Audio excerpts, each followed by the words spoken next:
Hi நண்பர்கள் அனைவருக்கும் இனிய காலை வணக்கம். இன்று பொது அறிவு சார்ந்த பகுதியில் உங்கள் அனைவரையும் சந்திக்கிறதுல ரொம்பவே மகிழ்ச்சி. நேற்று கொஞ்சம் வேலை இருந்ததுனால நேற்று ஒரு பதிவு போட முடியல. ஸோ அதனால் இன்றைக்கி நேற்றைய பதிவும் சேர்த்து இன்றைக்கி 2 பொது அறிவு சார்ந்த கேள்வி பதிலை கொடுத்துர்லாம் அப்படின்னு இருக்கேன்.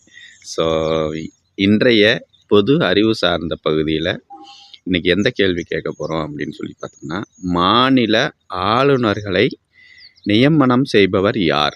அதுதான் கேள்வி. திரும்பவும் சொல்கிறேன், மாநில ஆளுநர்களை நியமனம் செய்பவர் யார் அப்படிங்கிறது தான்.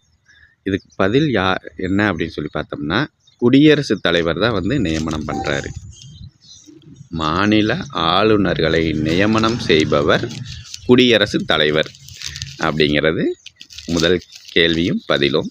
இரண்டாவது கேள்வி தம்பிரான் தோழன் என்ற சிறப்பு பெயர் பெற்றவர் யார் அப்படிங்கிறதான். இவர் சுந்தரமூர்த்தி நாயனார் அப்படிங்கிறது சரியான பதில்.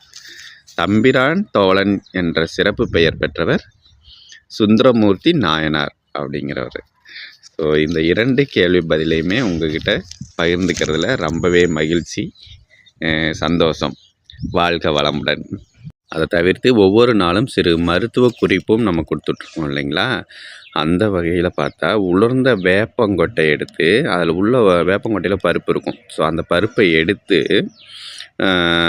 நசுக்கி வெள்ளத்தோடு சேர்த்து சாப்பிட்டு வரும்போது மூல வியாதி இருக்கிறவங்களுக்கு கொஞ்சம் கொஞ்சமாக குணமாகிட்டு இருக்கும்.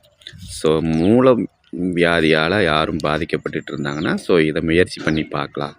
கொஞ்சம் கொஞ்சமாக சாப்பிட்டு வர அது கொஞ்சம் அதுக்கு விடை கிடைக்கும். நல்லது. அப்புறம் ஒரு சிறு சிந்தனை, வாழ்வது ஒரு முறை. ஸோ நமக்காக வாழ்ந்துட்டு போவோம். ஏன்னா அடுத்தவங்க அதை சொல்லுவாங்க, இதை சொல்லுவாங்க அப்படின்னு சொல்லி மற்றவங்களுக்காக வாழ வேண்டாம். நமக்கு பிடிச்சிருக்கா, நமக்கு பிடிச்ச வாழ்க்கையை நம்ம வாழ்ந்துட்டு போவோம்.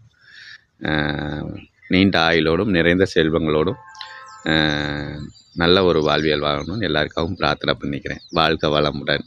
ஆமாம்.